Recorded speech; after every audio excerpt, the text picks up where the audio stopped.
Figurez-vous qu'il est déjà 8h16. Bretagne 5, l'invité de la matinale. Et notre invité ce matin est Alexis Bouchard. Il est secrétaire national des jeunes socialistes et il est venu jusqu'à nous en studio pour être en direct ce matin. Je l'en remercie. Bonjour. Bonjour Stéphane Hamon, bonjour à toute l'équipe et à nos auditeurs.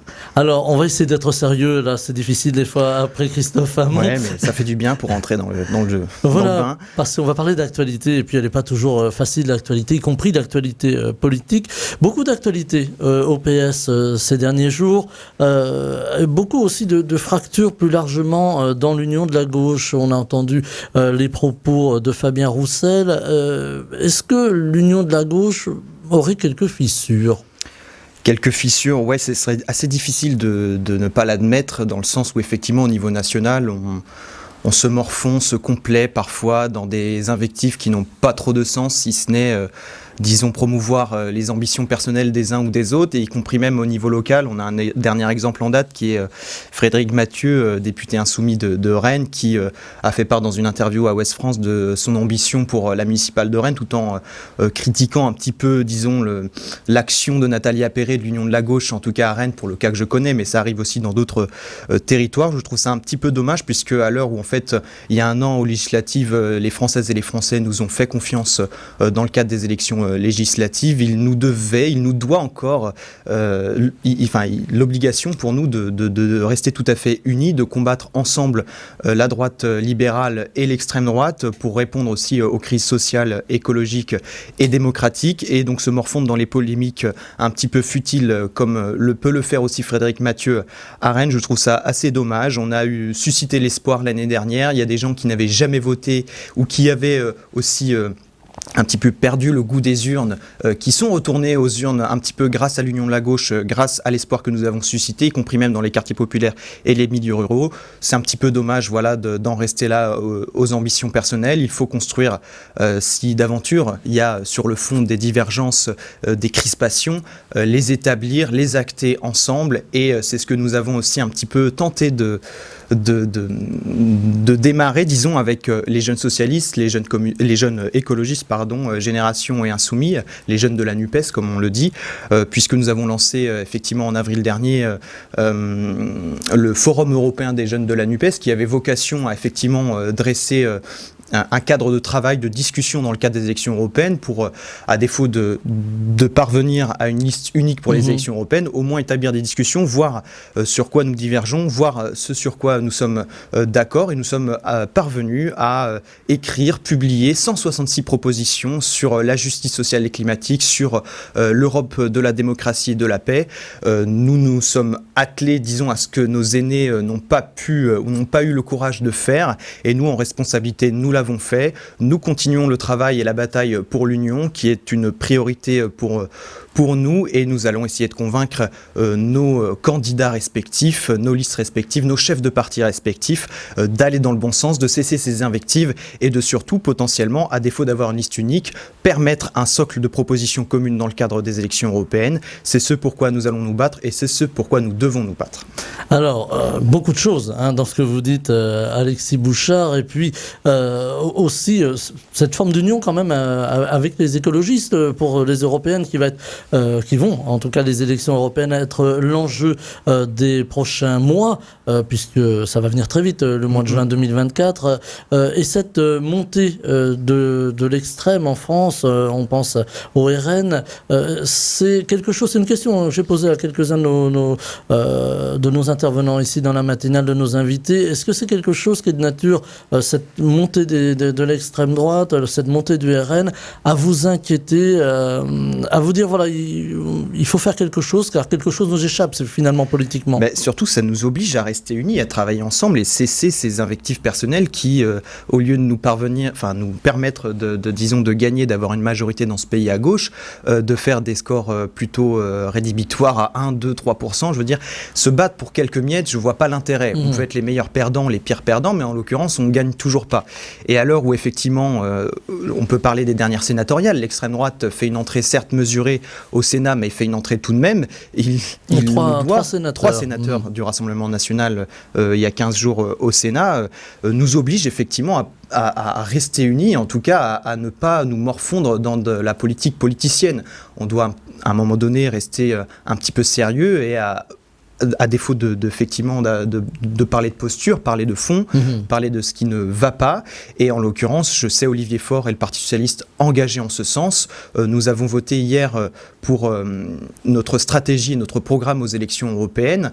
Nous avons acté effectivement ce sur quoi nous projetons et ce sur quoi nous nous proposons dans le cadre de ce scrutin. Et nous proposons effectivement à nos partenaires d'en discuter s'ils le souhaitent sur la base de ce programme pour potentiellement définir des axes de combat communs, et c'est ce sur quoi nous devons nous battre, à défaut de ces postures politiciennes qui ressassent sans cesse et qui finalement entretiennent le désespoir des gens qui aspirent à un changement profond de leur vie, des conditions de travail plus dignes, une attaque franche et frontale dans la lutte contre le dérèglement climatique, et à l'heure effectivement où l'extrême droite, ne cesse de polémiquer et de déverser, de vomir son discours raciste, homophobe, antisémite, sexiste, identitaire, que sais-je, nous devons faire bloc.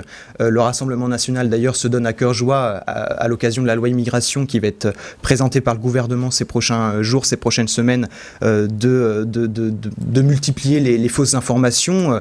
Je veux dire, il ne faut pas oublier que la France est la fille de l'immigration, que la République est notre âme à toutes et tous, et donc le Rassemblement national, il faudra aussi faire un travail de pédagogie, de dire que c'est ni la République ni la France que d'invectiver les enfants de la République. Alors justement, il y a des préoccupations, les Français sont préoccupés par pouvoir manger, se loger, on est en 2023 en France, on a des étudiants qui n'arrivent pas à manger à leur faim tous les jours, on a du mal à payer parfois les factures d'électricité, etc. Il y a cette crise qui est là, alors on va pas toute la déballer parce qu'il faudrait beaucoup de temps et je suis pas sûr qu'on ait les solutions ce matin au micro de la matinale, mais elle est là cette crise. Puis il y a aussi une angoisse, l'angoisse des migrants qui arrivent, des réfugiés qui arrivent. Voilà, il y a une interrogation. Est-ce que justement ces questions importantes, comme l'inflation évidemment, comme cette arrivée massive de réfugiés, est-ce qu'il va falloir que les partis de gauche s'emparent de ces questions de façon peut-être plus forte, si vous me permettez le terme? Tout à fait. En ce qui concerne l'inflation, nous sommes engagés depuis déjà un certain nombre d'années, et en l'occurrence depuis les législatives dernières. Je me répète encore une fois, mais nous avons un certain nombre de propositions qui ne sont pas reprises effectivement par la droite, la droite au pouvoir, et en tout cas l'extrême droite pour ce qu'il en est de l'opposition. Nous alertons effectivement sur la hausse des prix, notamment dans l'alimentaire, dans l'énergie, vous l'avez rappelé. Le fait aussi que les salaires stagnent, c'est quelque chose de plutôt scandaleux. Nous, on propose effectivement que les salaires soient indexés sur l'inflation, comme ça a été fait sous François Mitterrand, pour permettre effectivement aux gens de pouvoir ne pas subir, disons, les caprices d'actionnaires, de grands patrons qui s'enrichissent sur le dos des travailleuses et des travailleurs.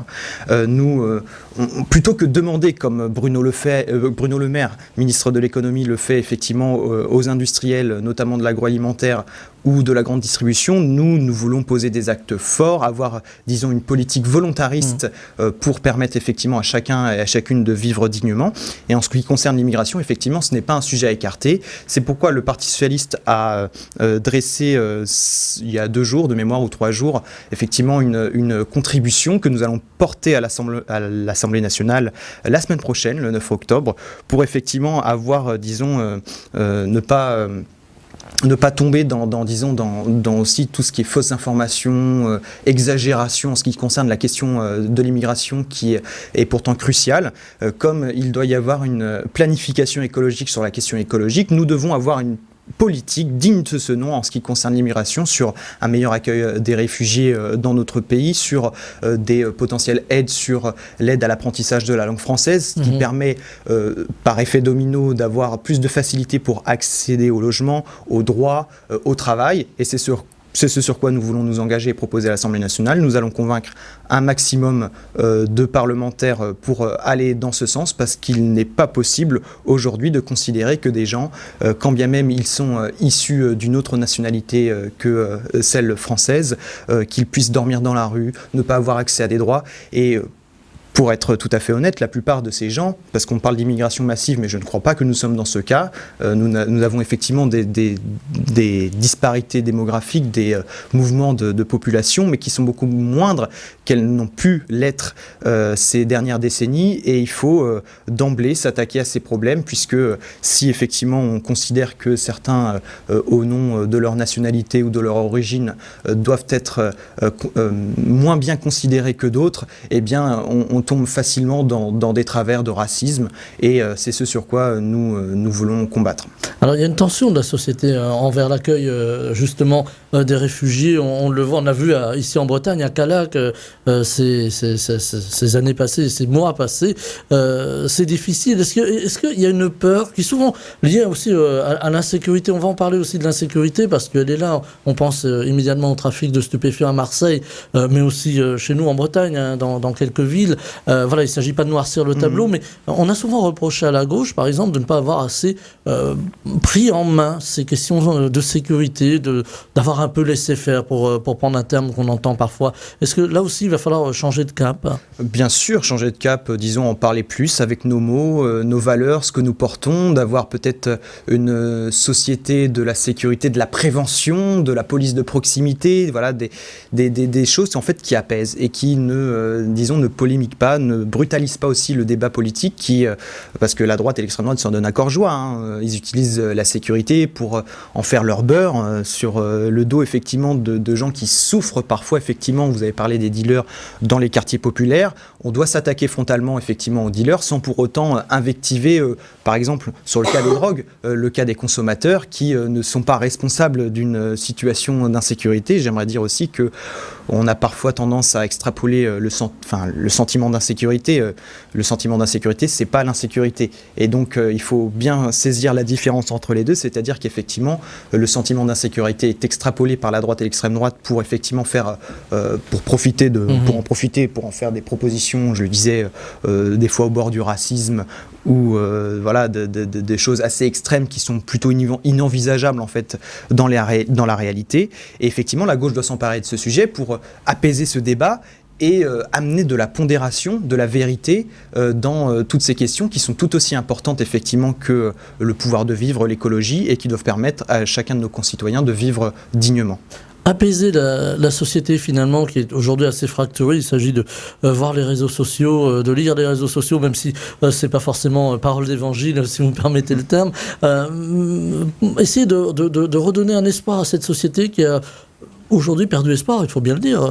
Les nouvelles sont pas toujours bonnes. On l'entend même sur notre antenne le matin. Oui, oui, bien sûr. Et là, on va rentrer dans l'élection européenne. On va essayer de porter des sujets aussi, de parler de tous les sujets évidemment, mais de porter des sujets qui amènent aussi à l'espérance. L'Union de la gauche et des écologistes, quand elle fut fructueuse, disons, l'an passé, et qu'elle marchait bien tout droit dans un sens, portait un certain nombre d'éléments pouvant prêter à espoir dans les milieux ruraux, dans les quartiers populaires, que sais-je, un petit peu partout. Nous avons été premiers à l'élection législative au premier tour. C'est dire que ça a suscité l'espoir. Et donc il faut continuer en ce sens, continuer à porter, disons, ce programme heureux, disons, ces jours heureux auxquels nous aspirons. Et c'est ce sur quoi nous voulons nous engager.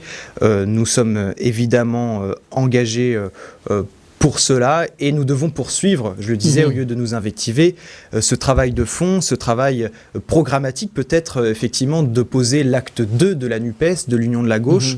Je le dis assez souvent, mais ça me paraît assez crucial dans la mesure où effectivement toutes les composantes de la gauche doivent être à l'aise dans l'Union pour poursuivre effectivement ce dialogue, cette quête de l'espoir permanent auprès de nos électeurs et nos électrices. Et la perspective de l'Union de la gauche en 2027 ne doit pas être perdue en ce sens. Nous devons poursuivre le récit d'une union de la gauche pour poursuivre l'espoir que nous suscitons. Alors il y a une huitaine de jours à Morlaix, les socialistes faisaient leur rentrée. Beaucoup de choses. Alors là aussi, hein, on aura passé de temps pour tout détailler. Mais on a senti quand même une forme d'émulation, si vous me permettez là aussi le terme. Est-ce qu'on serait en train de revivre le retour d'un socialisme qu'on avait un petit peu oublié ? Oh, je crois pas. Et c'est vrai qu'il y avait beaucoup d'invités à Morlaix, hein, pour dire un petit peu les choses pour nos auditeurs, pardon.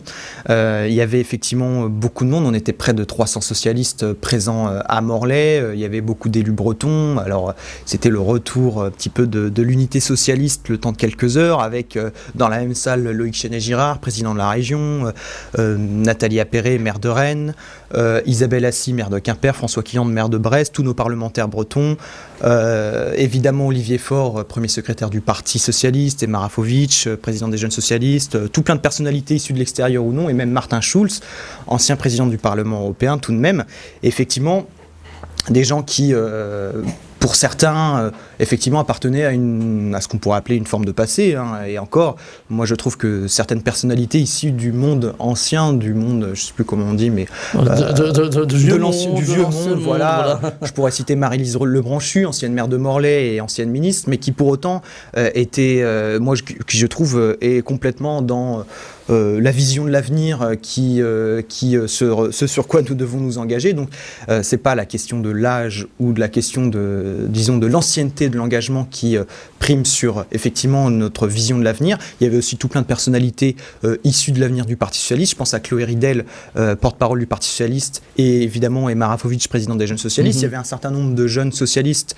Il y avait en fait plusieurs dizaines. Un mélange des générations. Un mélange des générations. Et c'est ça, toute la force du Parti Socialiste, c'est effectivement des jeunes qui s'engagent, qui ont des idées un peu neuves, un petit peu qui viennent bousculer leurs anciens, mais en même temps des anciens qui viennent aussi un petit peu nous adoucir, je ne vais pas dire nous lisser, mais en tout cas nous conseiller. Limiter un peu la fougue de la jeune génération. Et oui, bien sûr, pas forcément imiter, mais en tout cas... Limiter la fougue, je vais y arriver, de la jeune génération. En tout cas, voilà, nous faire part de leur expérience est toujours enrichissant pour nous, et effectivement on propose toujours, ça ne nous empêche pas de proposer des idées novatrices, de venir toujours un peu bousculer nos anciens et de les pousser dans leur retranchement, parce que c'est ça aussi la force du Parti Socialiste, et c'est ce qui devrait être la force de chacun de nos partis pour asseoir la représentativité de nos citoyens, c'est d'avoir dans chaque parti effectivement des gens plus ou moins jeunes, des hommes, des femmes, des gens qui travaillent dans les usines, dans les champs, comme des cadres. C'est ça qui fait la force aussi de l'intelligence collective à laquelle nous aspirons, un véritable front de classe pour gagner et changer la vie des gens.